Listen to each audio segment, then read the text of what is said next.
here we are. I turned down here at the next block. Thanks, mister. I'll get off there.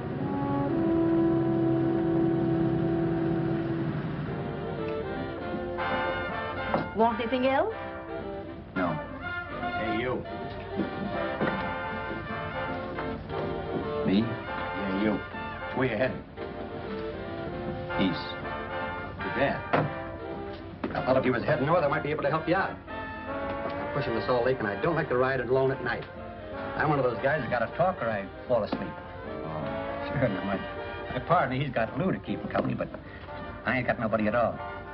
Where you coming from? West. Yeah, sure, I know, but where, L.A.? Maybe. Got a cousin out in L.A. You don't say. Yeah, he's been out. You're not much of a talker, are you? My mother taught me never to speak to strangers. Oh, wise guy. So what? Okay, don't get sore. Just trying to be sociable, that's all.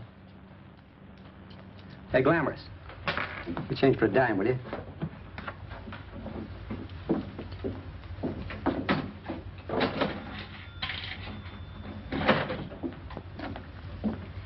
Let's have something quieter this time, Joe. My head's splitting. Is that what's wrong with it? Done with your coffee? No. And don't rush me, will you?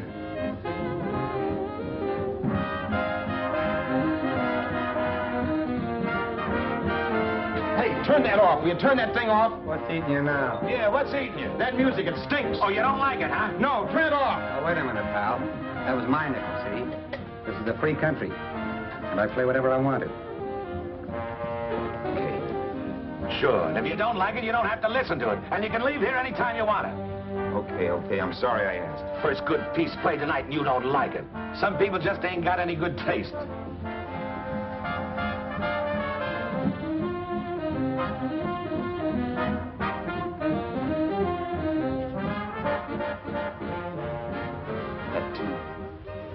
That tune. Why was there always that rotten tune? Following me around, beating in my head, never letting up. Did you ever want to forget anything? Did you ever want to cut away a piece of your memory or blot it out? You can't, you know. No matter how hard you try. You can change the scenery. But sooner or later, you'll get a whiff of perfume or somebody will say a certain phrase or maybe hum something. Then you're licked again. I can't believe that you're in love with me. I used to love that song once. So did the customers back in the old Break at Dawn club in New York. I can't remember a night when I didn't get at least 3 requests for it. Sue, she was always selling it too. Those were the days.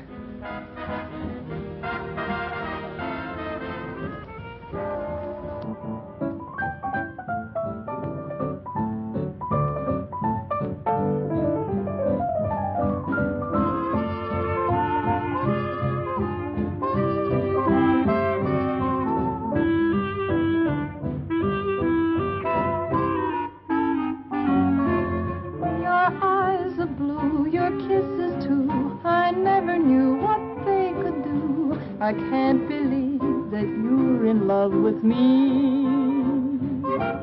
You're telling everyone you know that I'm on your mind each place you go. They can't believe that you're in love with me. I have always placed you far above me. I just can't imagine that you love me. And after all is said and done, to think that I'm the lucky one, I can't believe that you're in love with me.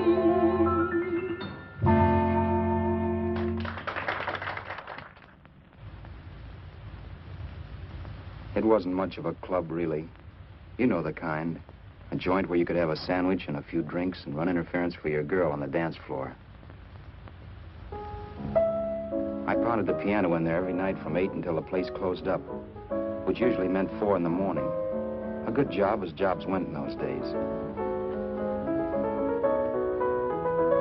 Then, too, there was Sue, who made working there a little like working in heaven.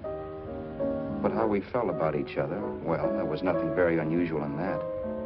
I was an ordinary healthy guy, and she was an ordinary healthy girl, and when you add those two together, you get an ordinary healthy romance, which is the old story. Sure, but somehow, the most wonderful thing in the world.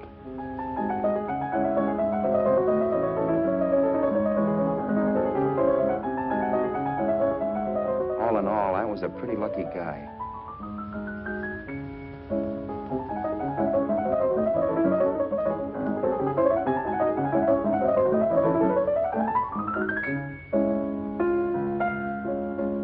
Mr. Paderewski, I presume. It's beautiful. You're going to make Carnegie Hall yet, Al? Yeah, as a janitor. I'll make my debut in the basement. I don't blame you for being bitter, darling, but you mustn't give up hope. Why, someday... Yeah, someday. If I don't get arthritis first. In the meantime, let's blow this trap.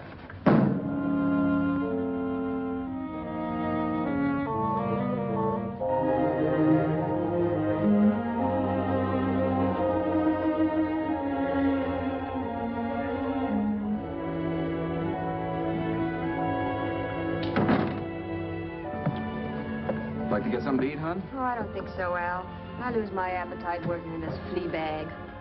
Let's go home. Okay. I can't stand much more of that dump. Did you see that drunk tonight trying to paw me? No, what drunk? Does it matter what drunk? Say, what's the matter with you tonight, darling? That's the third time you started to tell me something and then stopped. We shouldn't have any secrets from each other, Sue. Next week, we're going to make with the ring and the license. You and me will be a team. Yes, that's right. In the Bush League. I don't get you. We've been struck out. It's a funny way to talk, darling. Don't you want to marry me? Al, look, I love you. You know I do, and I want to marry you. But But not now. Only after we've made good. Sunday, I'm going away. Oh, I know you'll think it's silly. That's why I hesitated to tell you. But I'm going to California. I want to try my luck in Hollywood. that's the most stupid thing I ever heard of. Don't you know millions of people go out there every year and wind up polishing cuspidors? I thought you had better sense. You sound as if you don't think I have any talent. That has nothing to do with it. I'll make out all right. Maybe. But what about me? Doesn't it mean anything to you that you're busting up all our plans? We may not see each other for years? It won't be that long. I thought you loved me. I do. You know I do. Well, here we are. Al, why can't you see my side of it? I'm young. We both are, and we've got all the time in the world to settle down. Oh, really, darling, what I'm doing is the only sane thing to do. I hate the thought of being so far away from you, but we'll be together again someday. Maybe you'll decide to come out too later on. So long. Al, aren't you going to kiss me goodnight? Sure. Why not? Good night.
Roberts. You hit the jackpot this time.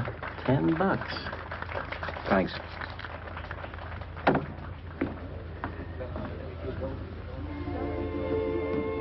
So when this drunk handed me a 10 spot after a request, I couldn't get very excited. What was it, I asked myself? A piece of paper crawling with germs. Couldn't buy anything I wanted. It couldn't... Then I thought of something.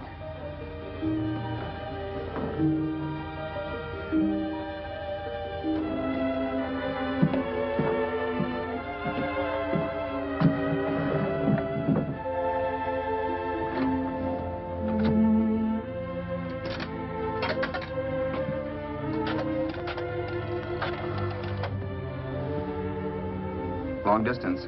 I'd like to put a call through to Los Angeles. Miss Harvey. Sue Harvey, H-A-R-V-E-Y.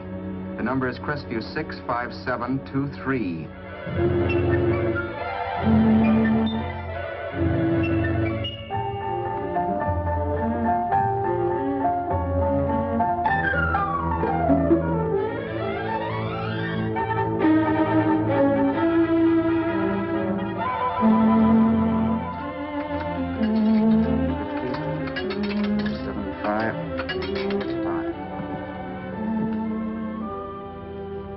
Hello, Sue?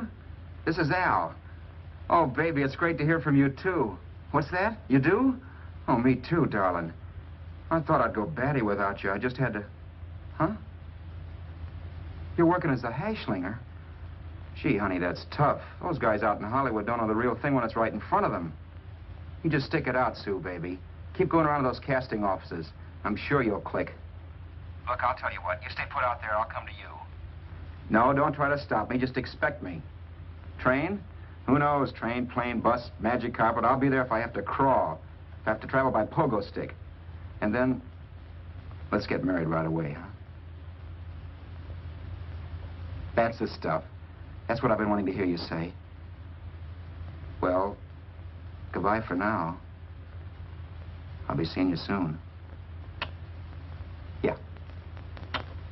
Bye. The only way I could cross country was to thumb rides. For even after hawking everything, I only had enough money to eat. Money. You know what that is. It's the stuff you never have enough of. Little green things with George Washington's picture that men slave for, commit crimes for, die for. It's the stuff that has caused more trouble in the world than anything else we ever invented. Simply because there's too little of it. At least I had too little of it. So it was me for the thumb.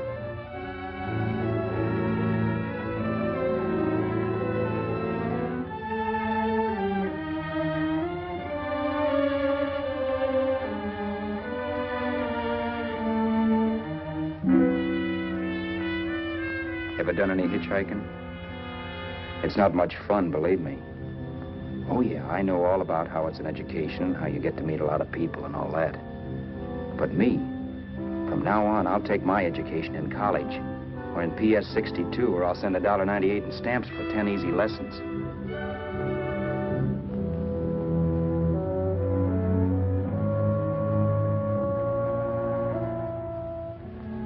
Thumbing rides may save you bus fare, but it's dangerous. You never know what's in store for you. You hear the squeal of brakes. If only I had known what I was getting into that day in Arizona. Here, throw that in the back seat. Okay, let's go. Make sure that door's closed.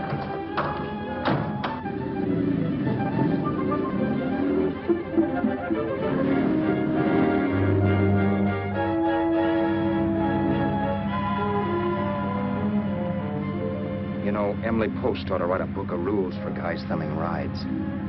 Because as it is now, you never know what's right and what's wrong. We rode along for a little while, neither one of us saying anything. I was glad of that. I never know what to say to strange people driving cars. Then, too, you can never tell if a guy wants to talk. A lot of rides have been cut short because of a big mouth. So I kept my mouth shut until he started opening up.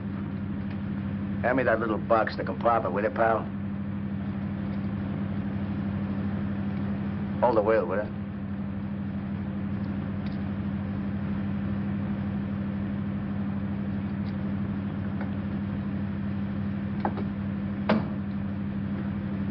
How far are you going? L.A. Wow, you're really traveling, aren't you? Yeah, but I don't expect to make it for a couple of years at the rate I've been promoting rides. Not much luck, huh? Sure, all bad. Not many people stop for a guy these days. Afraid of a stick-up, maybe. They can't blame him. Where you coming from? New York? Well, New York. You're in luck this time. I'm going all the way. Right through to Los Angeles. You drive a car? Sure. Whenever you're tired, let me know. I'll holler. I guess at least an hour passed before I noticed those deep scratches in his right hand. They were wicked. 3 puffy red lines about 1/4 of an inch apart. He must have seen me looking at them because he said, Beauties, aren't they? They're gonna be scars someday. What an animal. Whatever it was, it must have been pretty big and vicious to have done that. Right on both counts, New York. I was tussling with the most dangerous animal in the world. A woman. She must have been Tarzan's mate. Looks like you lost the bob. Certainly wasn't a draw. You know, there ought to be a law against dames with claws. Yeah. I tossed her out of the car in her ear. Was I wrong? Give a lift to a tomato, you expect it to be nice, don't you? Yeah. After all, what kind of dame's thumb rides? Sunday school teachers? Yeah. A little witch. She must have thought she was riding with some fall guy. And me, who's been booking horses around racetracks since I was 20. I've known a million dames like her. 2 million. Yeah. Stopped the car, opened the door. Take it on the yard, the Duffy sister, I told her. That's the stuff. As that was done, huh? But if you want to see a real scar, brother, get a load of this. Wow. I got that one dueling. Dueling? Yeah, we're just kidding, of course. My dad owned a couple of Franco-Prussian sabers. Kept them on the wall for decorations. Well, one day, the kid and I took them down when the old man wasn't around. Had a duel. He got me in the arm here. Pretty mean cut. Infection set in later. Yeah, I can see that. Now, give me that box again, will you? Yeah.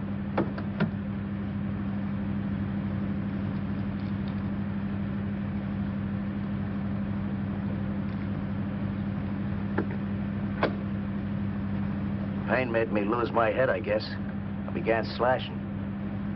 Before I knew it, I'd put the other kid's eye out. That was tough. Well, it was just an accident, of course. Do you know how kids are? I got scared and decided I was going to run away from home. Old man almost caught me when I was packing my duds. The bloody rag I had wrapped around my wrist hadn't caught his attention. You'd seen the bundle for sure. But I beat it when he was phoning for a doctor. That was 15, 16 years ago. I haven't been home since. Pull in there for a bite or something, huh? a bite or something. Brother, was I hungry. I hadn't had anything in my stomach for hours. Yet even with that gnawing in the pit of my belly, I didn't want to be in too big a rush to put on the feed bag. First, I had to make sure this guy knew the score. If I got him down on me, goodbye ticket to Hollywood. I'll wait out here for you, mister. If it's the money, don't worry about paying for it. This time it's on me. Well, that's what... Haskell, think nothing of it. You make your first million, maybe you can do the same for me. Come on, New York. I gotta make the West Coast by Wednesday. There's a horse running at Santa Anita named Parrot Bicycle. Means to me if I'm on him. We'll make it all right. He did most of the talking during the half hour we were in the place. I ate. He rambled on about his old man, whom we hadn't heard from since he ran away as a kid. Now he happened to become a bookie. And then all about how he got rooked in Miami. One race, 38 grand. They cleaned out my book. How do you like that? That was tough luck. Yeah, and I'm supposed to be the smart guy. Well, you just wait. I'm going back to Florida next season with all kinds of jack. And you watch those stinkers run for cover. Want anything else? No, thanks. I've had plenty.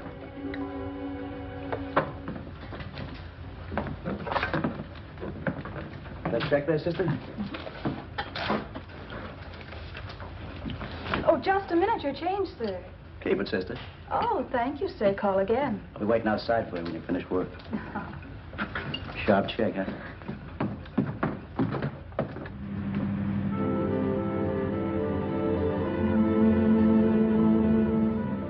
all that night while Haskell slept like a log.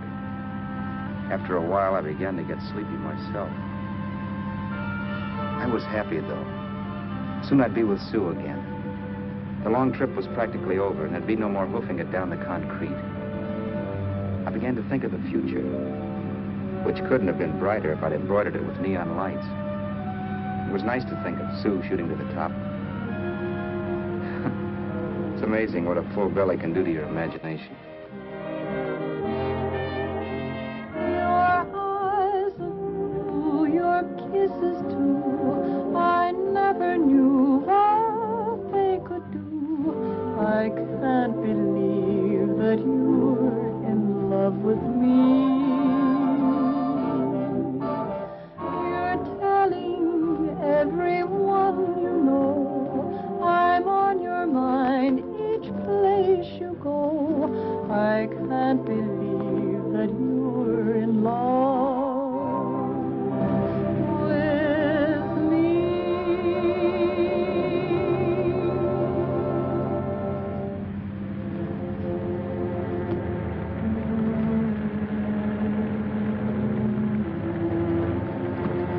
Mr. Haskell? Mr. Haskell? Mr. Haskell, wake up. It's raining. Don't you think we ought to stop and put up the top?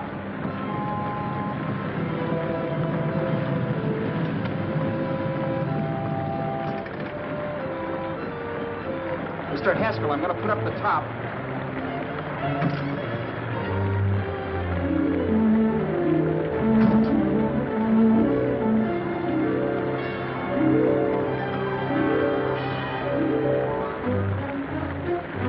Until then, I'd done things my way. But from then on, something else stepped in and shunted me off to a different destination than the one I had picked for myself. For when I pulled open that door... Mr. Haskell, what's the matter? Are you hurt? Are you hurt, Mr. Haskell? Start your sermon. I'll listen to it. But I know what you're going to hand me even before you open your mouths. You're going to tell me you don't believe my story of how Haskell died and give me that don't make me laugh expression on your smug faces. I saw at once he was dead, and I was in for it. Who would believe he fell out of the car? Why, if Haskell came too, which of course he couldn't, even he would swear I conked him over the head for his dough. Yes, I was in for it. Instinct told me to run, but then I realized it was hopeless. There were lots of people back down the road who could identify me. That gas station guy and the waitress. I would be in a worse spot then, trying to explain why I beat it. The next possibility was to sit tight and tell the truth when the cops came. But that would be crazy. They'd laugh at the truth. And I'd have my head in the noose. So what else was there to do but hide the body and get away in the car? I couldn't leave the car there with him in the gully. That would be like erecting a tombstone.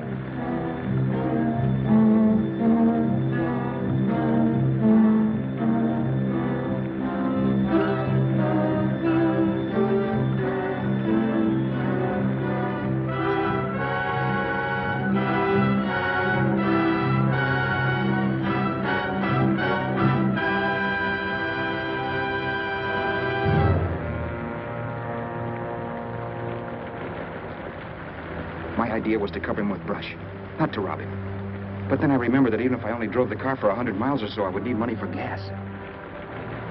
Besides, it was stupid of me to leave all that money on a dead man. Not only that, I'd have to take his driver's license in case I was stopped for something. I didn't like to think about it, but by that time I'd done just what the police would say I did, even if I didn't. My clothes. The owner of such an expensive car would never be wearing them. Some cop might pull me in on suspicion.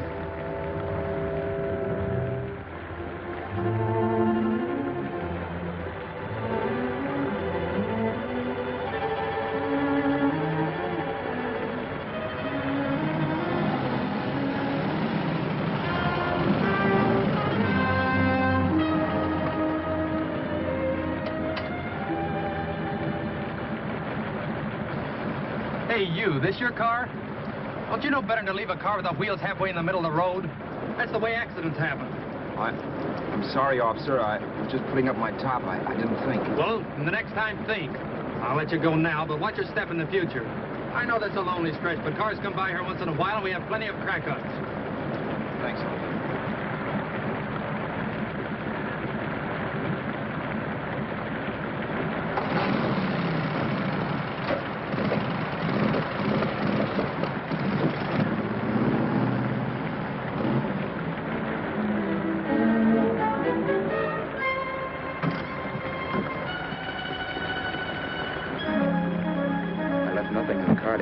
is Roberts. If they found a dead man in the gully now, it would be me.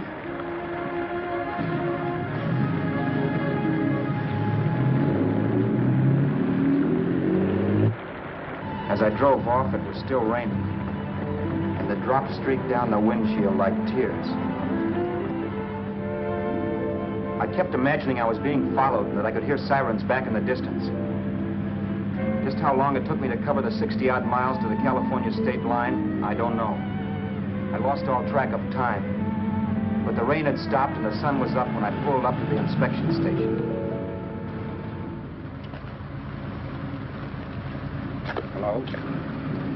Carrying any fruits or vegetables? No. Any livestock or poultry? No. I'd like to see your registration and driver's license, please. Anything in the baggage compartment? Just baggage.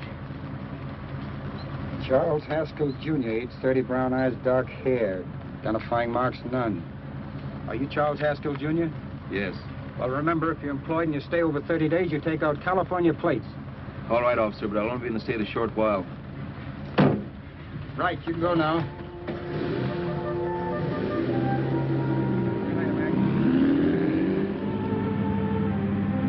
I couldn't drive any farther without some sleep. Cops or no cops, I knew I had to hit the hay and hit it hard. I was dead tired.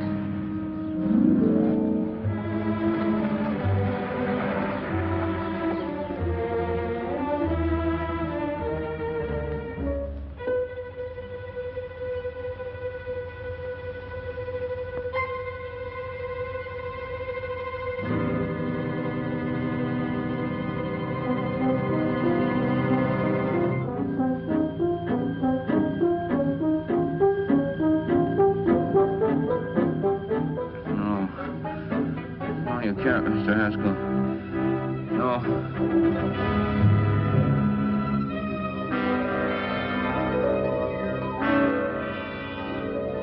Mr. Haskell, you can't die. Don't think I did it. No, Mr. Haskell. No.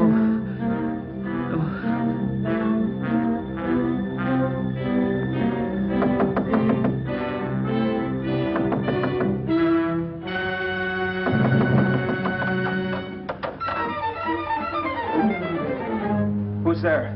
It's the maid. Can I come in and clean? Later. In a half hour. All right, sir.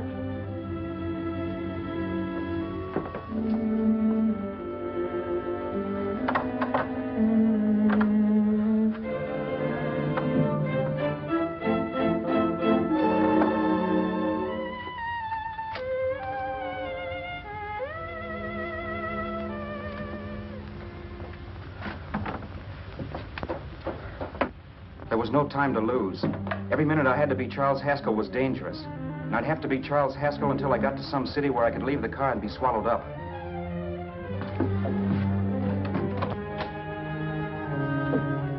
That meant driving the car as far as San Bernardino, maybe even to Los Angeles. In a little town, I might be noticed, but in a city, I should be safe enough. Then, after I ditched the car, I could go on to Sue. But those 5 minutes at the state line made me realize it might be a good idea to find out a little bit about Mr. Haskell. Then if anybody asked me questions, I could give the right answers. The first thing I found out was that I had $768. This was a lot of jack, but believe me, it was the kind of money I'd rather not have.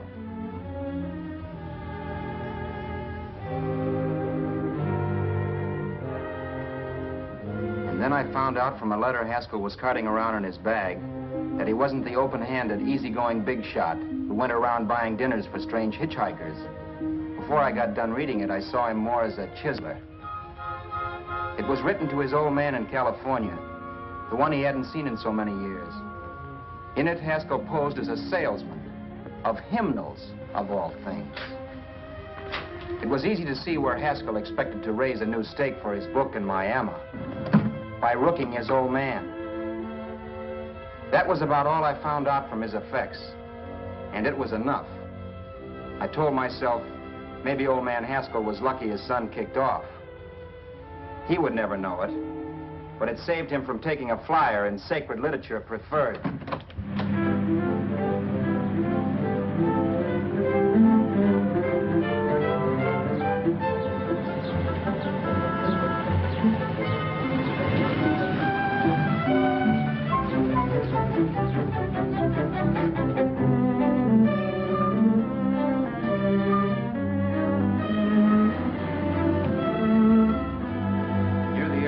Desert Center, I pulled up for water. There was a woman. Hey, you! Come on if you want to ride.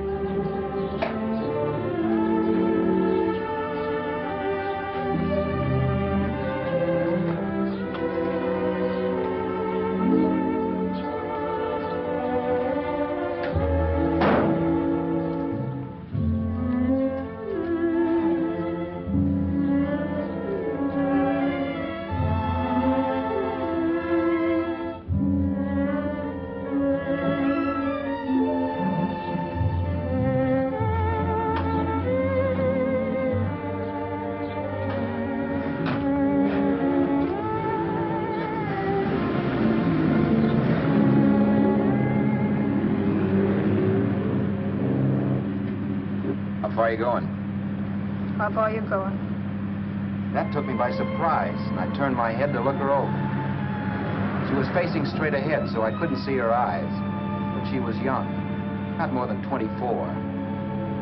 Man, she looked as if she'd just been thrown off the crummiest freight train in the world. Yet, in spite of this, I got the impression of beauty. Not the beauty of a movie actress, mind you, or the beauty you dream about when you're with your wife, but a natural beauty. A beauty that's almost homely because it's so real. Then suddenly she turned to face me. How far did you say you were going? Los Angeles? L.A.? L.A.'s good enough for me, mister. That's what I was afraid of. What'd you say? Oh, nothing, just thinking out loud. People get in trouble for doing that. What's your name? You can call me Vera if you like. You live in Los Angeles? No. Where are you coming from? Oh, back there. Needles? No. Oh, sure, Phoenix. You look just like a Phoenix girl. Are the girls in Phoenix that bad? The girl must have been pretty tired, because she fell asleep not 20 minutes after she stepped into the car. She lay sprawled out with her head resting against the far door, like Haskell. I didn't like that part of it much, but I didn't wake her up. It wasn't that this girl still worried me. I'd gotten over that funny feeling I had when she looked at me, which I put down as just my jangled nerves. With her eyes closed and the tenseness gone out of her, she seemed harmless enough. And instead of disliking her, I began to feel sorry for her. The poor kid probably had had a rough time of it. Who was she anyway? And why was she going to Los Angeles? And where'd she come from in the first place? The only thing I knew about her was her name. Not that it made any difference. A few hours more and we'd be in Hollywood. I'd forget where I parked the car and look up Sue. This nightmare of being a dead man would be over. Who this dame was, well, it was no business of mine. Where did you leave his body? Where did you leave the owner of this car? You're not fooling anyone. This buggy belongs to a guy named Haskell. That's not you, mister. You're out of your mind. That's my name, Charles Haskell. I can prove it. It's my driver's Save license. yourself the trouble, mister. Having Haskell's wallet only makes it worse. It just so happens I rode with Charlie Haskell all the way from Louisiana. He picked me up outside of Shreveport. You rode? You heard me. Then it all came back to me. All the talk about dueling and scars and scratches. There was no doubt about it. Vera must be the woman Haskell had mentioned. She must have passed me while I slept. Well, I'm waiting. My goose was cooked. She had me. That Haskell guy wasn't dead yet. He wasn't stretched out stiff and cold in any Arizona gully. He was sitting right there in the car, laughing like mad while he haunted me. Well? There was nothing I could say. It was her move. Vera, whatever her name was just my luck picking her up on the road. It couldn't have been Helen, or Mary, or Evelyn, or Ruth. It had to be the very last person I should ever have met. That's life. Whichever way you turn, fate sticks out a foot to trip you.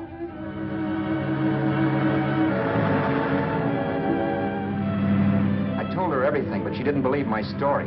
I should have saved my breath. That's the greatest cock and bull story I ever heard.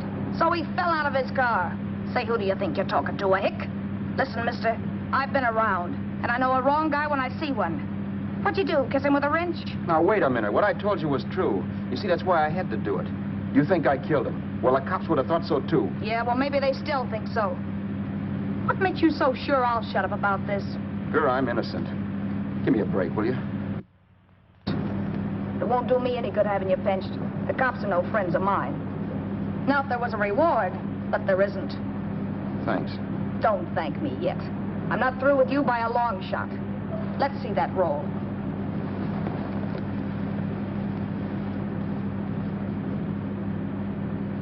Is that all Haskell had? Isn't it enough? No, I thought he had more. Not that I know of. You can search me if you think I'm holding out on you. Well, maybe I will at that. He told me he was going to bet $3,000 on a horse named Paradisical on Wednesday at Santa Anita. He was stringing you along. He meant 300. Maybe. Sure, $3, 300. He was a piece of cheese, a big blowhard. Listen, mister, don't try and tell me anything about Charlie Haskell. Remember, I knew him better than you did. Okay, then you knew he was a four-flusher. That explains the $3,000 bet. I'm not so sure he didn't have that $3,000. Why should I believe you? You got all the earmarks of a cheap crook. Now, wait a minute. Shut up. You're a cheap crook and you killed him. For 2 cents, I'd change my mind and turn you in. I don't like you. All right. Don't get sore. I'm not getting sore. But just remember who's boss around here. If you shut up and don't give me any arguments, you'll have nothing to worry about. But if you act wise, well, mister, you'll pop into jail so fast it'll give you the bends. I'm not arguing. Well, see that you don't. You know, as crooked as you look, I'd hate to see a fella as young as you wind up sniffing that perfume that Arizona hands out free to murderers. I'm not a murderer. Of course you're not. Haskell knocked his own head off. He fell, that's how it happened, just like I told you. Sure, and then he made you a present of his belongings. I explained why I had to do that.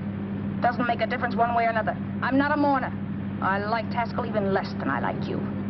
Yeah, I saw what you did to him. What do you mean? Well, scratches on his wrist. Sure, I scratched him. I'll say you did. So your idea was to drive the car a little way, maybe into San Bernardino, and then leave it. You weren't going to sell it? Sell it? You think I'm crazy? Somebody else's car? See, all I want to do is leave it somewhere and forget I ever saw it. Not only don't you have any scruples, you don't have any brains. I don't get you.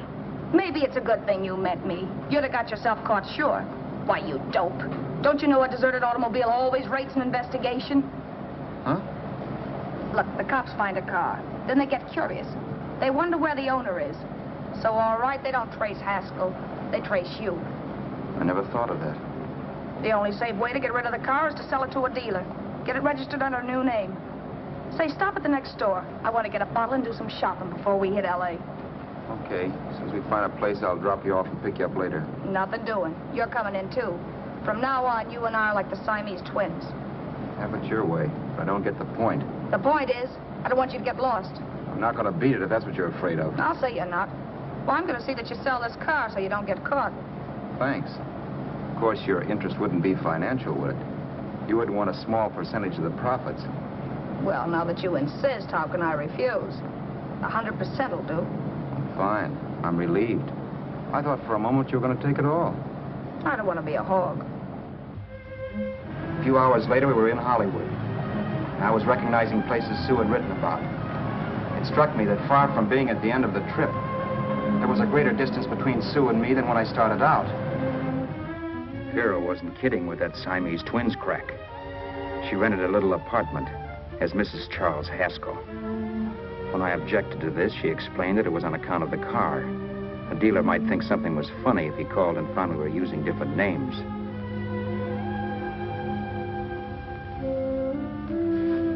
Home, sweet home. Yeah. Not bad, either.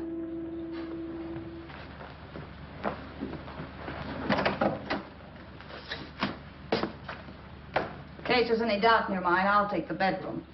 Yeah. Sure is stuffy in here.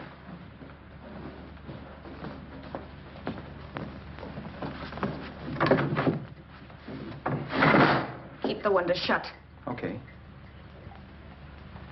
The old crow downstairs said there's a folding bed behind this door.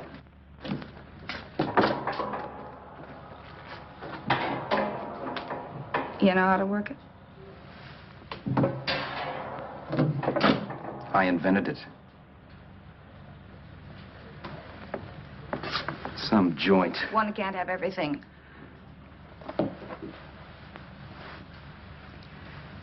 I'm first in the bathtub. I don't know why, but I figured you would be.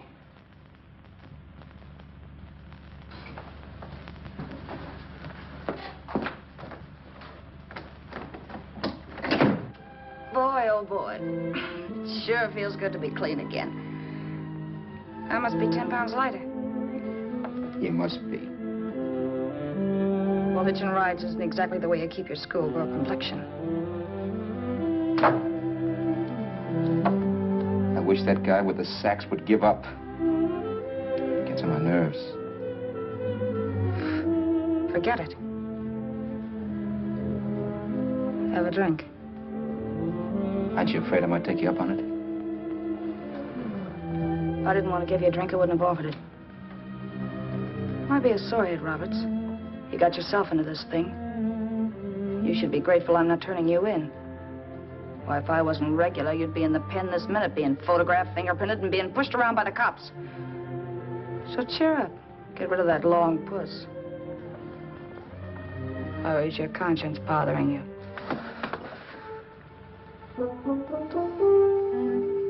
No. It isn't. Swell. That's the spirit. He's dead and no mooning around will bring him back.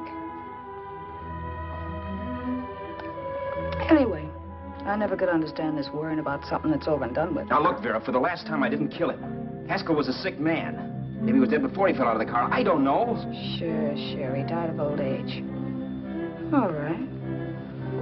So if it'll make you sociable, you didn't kill him.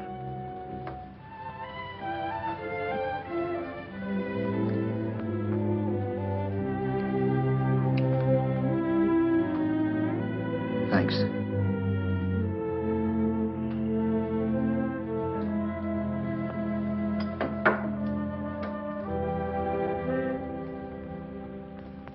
We're out of liquor, Roberts. Yeah. Too bad. I felt like getting tight tonight. Well, I think you succeeded. Am I tight? As a prima donna's corset. That's good. I wanted to get tight. Why? What have you got to get tight about? Oh, I don't know. Few things. You should have my worries. If I had your troubles, I'd stay sober. And I've got the key to that door. Yeah. Maybe you're right. I'm always right. You know, I don't like your attitude, Roberts. Well, there's a lot of things I don't like. Sure. But life's like a ball game. You gotta take a swing at whatever comes along before you wake up and find it's a ninth inning. You read that somewhere. That's the truth, Roberts. All you do is bellyache. Taking it easy and, well, trying to make the best of things. But maybe that's what's wrong with the whole world. Get the professor. People knock themselves out trying to buck fate. Now, take you, for instance. You're lucky to be alive. Why, suppose Haskell had opened your door. You'd be playing a harp now. Think of that.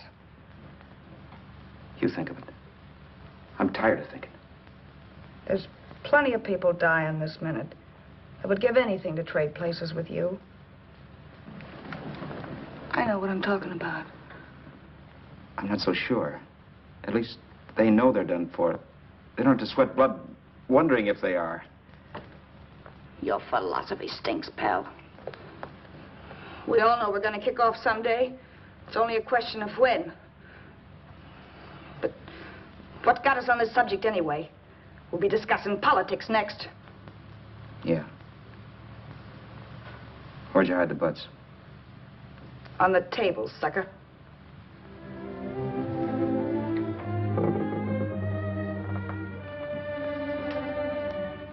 We bored each other with conversation for a couple of hours longer. Every 5 minutes, one of us was wishing we had another bottle or a radio or something to read. Then finally, we ran out of chatter. I know it's only 11 o'clock, but I want to get up early and make the rounds of the used car lots. No hurry about that. We got all the time in the world. Maybe you have, but if you think I want to stay cooped up in this place any longer than I have to, you're batty. It's not a bad place. Pay plenty for diggings like this in New York. I wouldn't like it if it was the Ritz.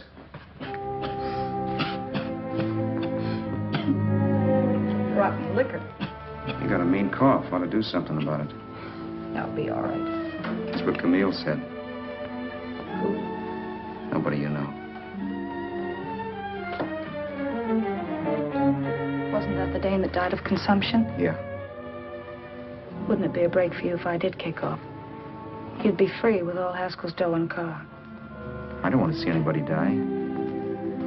Not even me. Especially not you. One person died of me. If you did, well, that's all I need. You don't like me, do you, Roberts? Like you? I love you. My favorite sport is being kept prisoner. After we sell the car, you can go to blazes for all I care. But not until then.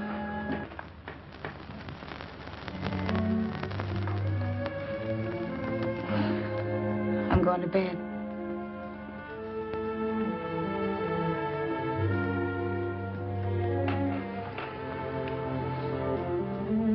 Good night, Roberts. Don't try and sneak away during the night. All the doors are locked. Anyway, if I find you gone in the morning, I'll notify the police. They'll pick you up. Don't worry, I know when I'm in a spot. Well, good night. I hope that portable rack isn't too uncomfortable for you. Don't lose any sleep over it, will you, Vera?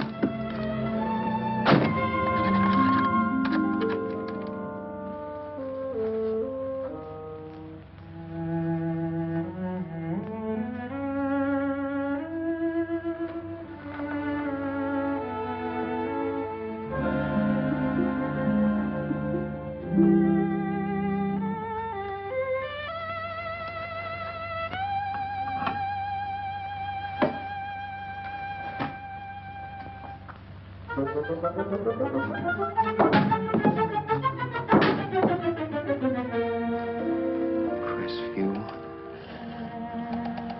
6, 5, 7, 2, 3. Hello? Hello? Hello?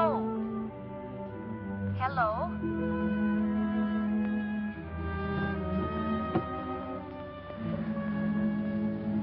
No. Not yet, darling.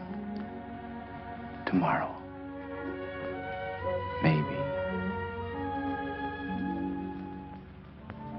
If this were fiction, I would fall in love with Vera, marry her, and make a respectable woman of her. Or else she'd make some supreme Class A sacrifice for me and die. Sue and I would bawl a little over her grave and make some crack about there's good in all of us. But Vera, unfortunately, was just as rotten in the morning as she'd been the night before. All right, I'm coming. Look, Vera, it's almost noon. So what? The dealers will be there all day? They'll be there all year, too, but it doesn't wait that long. Shut up. You make us like a husband. Well, do I rate a whistle? You sure do, but let's go. Let's go, let's go. I spent $85 and 2 hours preparing bait, and all you can say is let's go. Come on.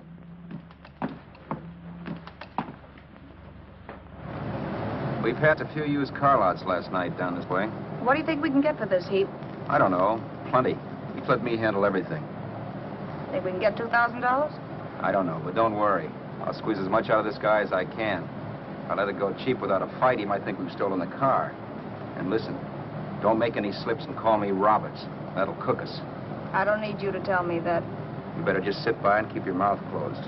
Remember, we're both in the soup if anything happens. Forget it and drive. You're my wife, Vera Haskell. Look, after the deal's closed, let's go back to that place on Hollywood Boulevard where I saw the fur jacket. I want to buy it. After the deal's closed, I'm saying goodbye to you. That's right, I forgot.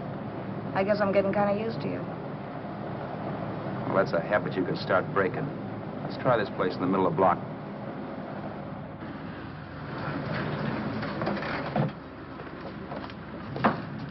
Good afternoon. What can I do for you? We're interested in selling a car. If the price is right. Well, if it's in good mechanical condition, it should blue book for about $1,600. Tony, take a look at this motor. 1,600. Are you kidding?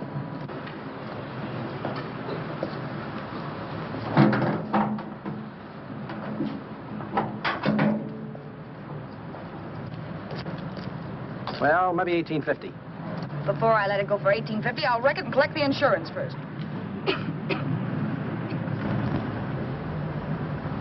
Lady, this motor's seen a lot of driving.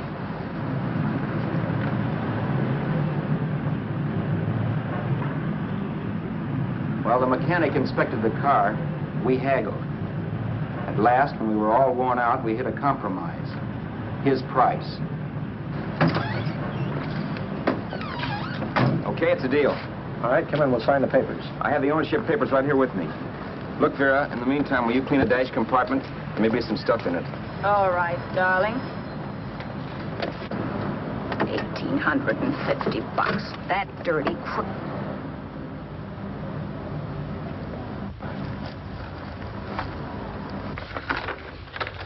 In New York, huh? Yeah. But you bought the car in Miami? Yeah. Well, now let's see about the insurance. We can either have it transferred or canceled.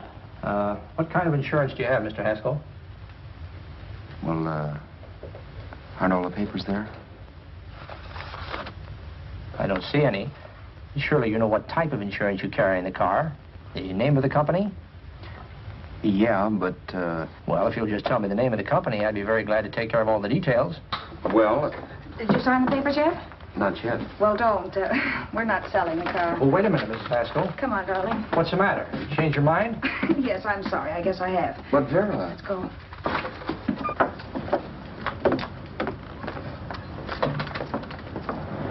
You got me out of a tight spot, Vera. But I still don't understand all this. You will in a minute. I almost threw away a gold mine. $18.50 isn't to be sneezed at. The car doesn't book for as much as I thought. We're not selling the car. You want to keep it. Now, wait a minute, Vera. You said yourself I wouldn't be safe until the car was in someone else's name. I'd like to be free of this mess when I go. That's just it, Roberts. You're not going. There's a drive-in at the next corner. Pull in there and we'll get a bite to eat. And I'll explain. What is this, another one of your brilliant ideas?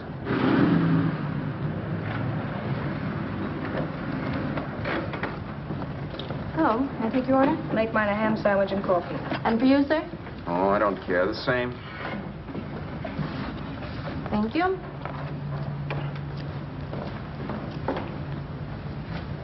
Get this, Vera. I've been pretty patient so far. I've done everything you asked me to do, but no more. Shut up. You've taken Haskell's money. And you can have the dough we get from selling the car. But you're not going to keep me a prisoner. It's a good thing I bought the paper. Take a look at that. Vera, I'm in no mood. Read that.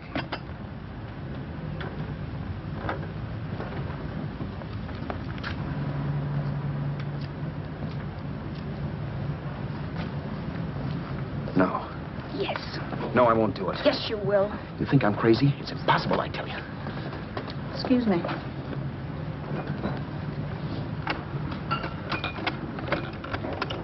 Blow the horn when you're through. No one could possibly get away with an act like that. It'd be wise to me in a minute. Don't be yellow. You look enough like him. The same coloring and the same build. See how his clothes fit you? No kidding, you almost had me fooled for a while. Oh, grow up, Vera. Don't you think a father knows his own son? And there must be other relatives. The father won't have to know you. We'll wait till he gives up the ghost. He's an old geezer and he won't pull through. And as far as other relatives are concerned, they haven't seen you in 15 or 20 years. Eat. I'm not hungry. And I won't do it. It's not as tough as it sounds. Remember, you've got all kinds of identification. His car, letters, license. I could never get away with it. It's the stupidest thing I've ever heard. The old boy has scads of dough. Look in the paper there. Personal fortune assessed at over $15 million. He'll leave plenty, I tell you. Maybe he cut off his son. How do we know? It's out, Vera. I won't have anything to do with it. I think you will. Look, Vera, I'll do anything within reason. But not that. So forget it. Find yourself another stooge. You sap. You'll be fixed for the rest of your life as Charlie Haskell. You can take your inheritance and go away. No more worrying about the rent, no sweating, scheming, wondering where your next meal's coming from. Think about that, Roberts. Vera, please, you're talking too loud. On this, I'm splitting 50-50 with you. Sure, why not? We're both alike, both born in the same gutter. Now, take it easy, Vera. There's people around here. You don't know what you're talking about. We'll wait till we read that old man Haskell's dead. Then you show up. Like you read in New York that he was sick. No. Suppose he doesn't die. He will. I know he will. Something tells me. But as much as I insisted I would have no part of her scheme, Vera was taking it for granted I would. Neither of us had our mind on the cards as we played that night. I knew we were just trying to kill time between newspaper editions. This was a death watch for Vera. Maybe it was for me, too. Don't you realize if I'm caught, they'll want to know where I got the car and stuff, and they'll have me on a murder charge. If you're smart, you won't get caught. I knock for 7. And if I'm caught, don't you realize you'll be out, too? 18 points. That gives me 30. How will I be out? You'll be out $1,850 we would have gotten on the car. Really, Vera, you'd be an awful chump if you threw away all that dough on a dizzy long shot. Let me sell the bus tomorrow. With the money it'll bring and what you've already got, a clever kid like you can run it up in no time. Then we'd both be in the clear. I'll be in the clear anyway. Maybe. Maybe. But if I got caught, I'd get good and sore at you, you know. You mean you'd squeal? Well, no, not squeal exactly. Never mind what you meant. Even if you did tell the cops I was in on it with you, what could they do to me? They might give me the same medicine they gave you. Yeah. A rope. But I'm on my way now. All they'll be doing will be rushing it. All right. But think of the $1,850 you'd lose. You'd kick yourself along the block and let it get away from you. I'll take the chance. Want another drink? You're being a goon. That's the way people wind up behind the 8 ball. Once they get a few dollars, they become greedy and want more. My. Caesar. Who? You know that Roman general? He got his for being greedy. He wasn't satisfied, so the final wind-up was he took the count. A couple of days ago, you didn't have a dime. Why, you were so broke you couldn't pay cash for a postage stamp. Now you've got almost $700 with $1,850 in the offing. Take my advice. Don't try for more. I'm tired of this game. Let's have some blackjack. Play solitaire. Okay, I will if that's the way you feel about it. That's the way I feel about it. Getting sore and throwing things won't help much, Roberts. I'm really doing you a favor. I help you out of a jam by keeping my mouth shut. I show you how to make some soft money. And what thanks do I get? Thanks. Sure. Or would you rather call the cops and told them you killed the man and stole his money? I didn't kill anybody. Yes, you did. No, I didn't. You know I didn't. All right, then. Suppose I call the cops. If you're innocent, what do you got to be scared of? Okay. Call them, you mutt. Go ahead and call them, see if I care. At least they'll give me a square deal. You want me to call them? You heard me. But I'm warning you. If I'm pinched, I'll swear you were in on it. I'll say that you helped me. If I fry, I'll get even with you. You wouldn't dare. You didn't. Yeah? Then try it and see. Call them. Yeah. Okay, I will.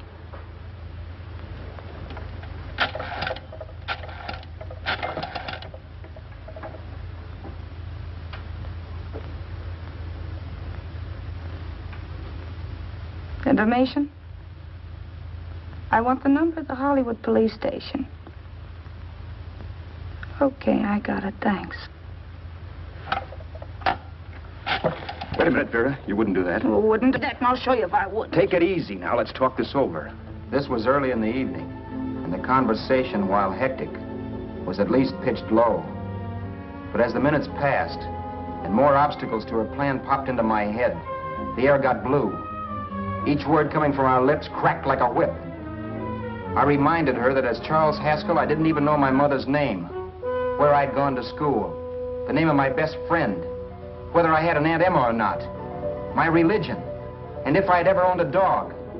I didn't even know what my middle initial stood for. I also pointed out that the real Haskell had a scar on his forearm. His people never saw that scar. He told me he ran away right after putting out the kid's eye. Yeah, but his father knew he was cut. It'd have to be some kind of a mark. So what? The old man's dead, or will be. I hope by tomorrow morning's papers. Anyway, you could cut yourself a little, couldn't you? Boy, for that kind of dough, I'd let you cut my leg off. You're drunk and you're crazy mad, Vera. Turn me in if you want to, but I won't get mixed up in this. Besides, how do we know Haskell was such a phony? Maybe it wasn't the man's son at all. Maybe he just dreamed it up. Well, dreaming or not, you won't be dreaming when the law taps you on the shoulder. There's a cute little gas chamber waiting for you, Roberts. And I hear extradition to Arizona's a cinch. Where's that phone? Vera! Leave me alone. Vera! Here. I want a phone. Call police. I hate you, yellow stinker. You leave me alone. I'll let you alone when you promise to leave the phone where it is. You're drunk. You don't know what you're doing. You're hurting me. Will you promise? All right.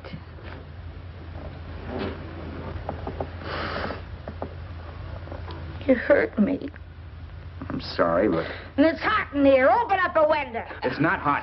Don't tell me. Now, do you do it or do I do it? You're no gentleman, see? Yeah. All right. I'll open up the window.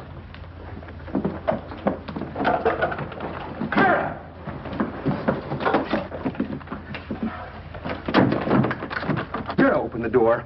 Please open the door. Vera, open the door. Don't use the phone. Listen to me. I don't like you, Roberts. You're no gentleman, see? You hurt my hand, and I'm going to get even with you. If you don't open the door, I'm going to kick it down, Vera. Vera, don't call the cops. Listen to me. I'll do anything you say. Vera, let me in. I'll break the phone.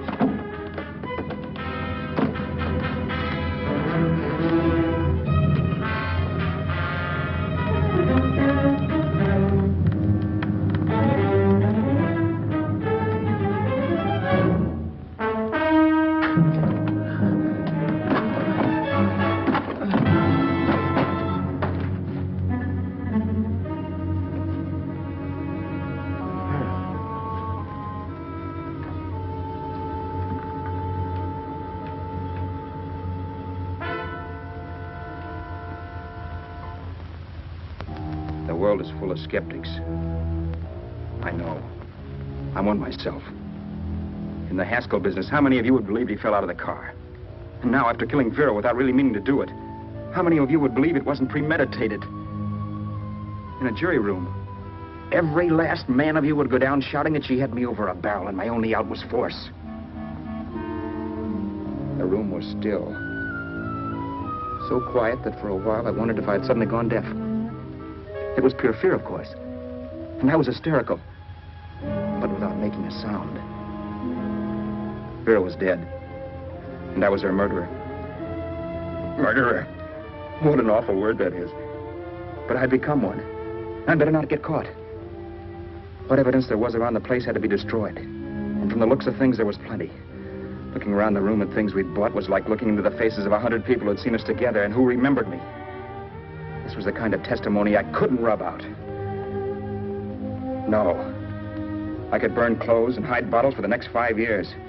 There'd always be witnesses.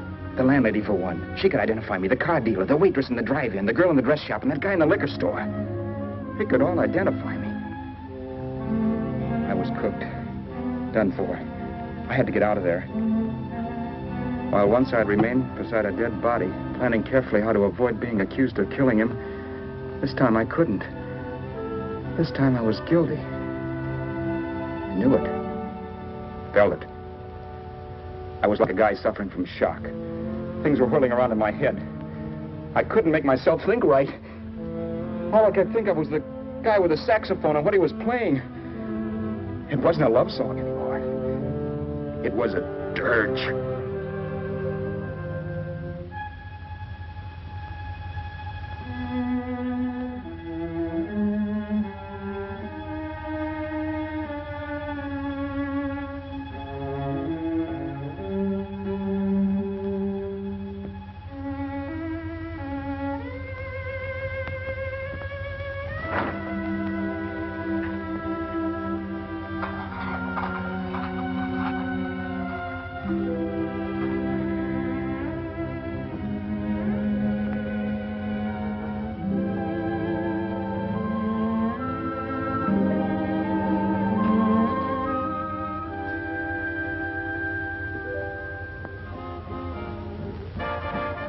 Problems weren't solved. I had to stay away from New York for all time because Al Roberts was listed as dead and had to stay dead. And I could never go back to Hollywood. Someone might recognize me as Haskell. Then, too, there was Sue. I could never go to her with a thing like this hanging over my head. All I could do was pray she'd be happy.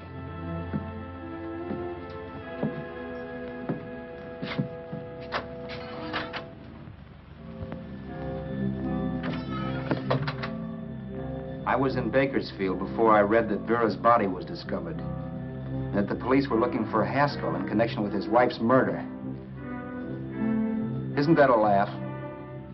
Haskell got me into this mess, and Haskell was getting me out of it. The police were searching for a dead man. I keep trying to forget what happened, and wonder what my life might have been if that car of Haskell's hadn't stopped. But one thing I don't have to wonder about. I know. Someday a car will stop to pick me up that I never thumbed.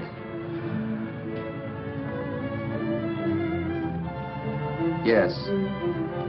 Fate, or some mysterious force, can put the finger on you or me for no good reason at all.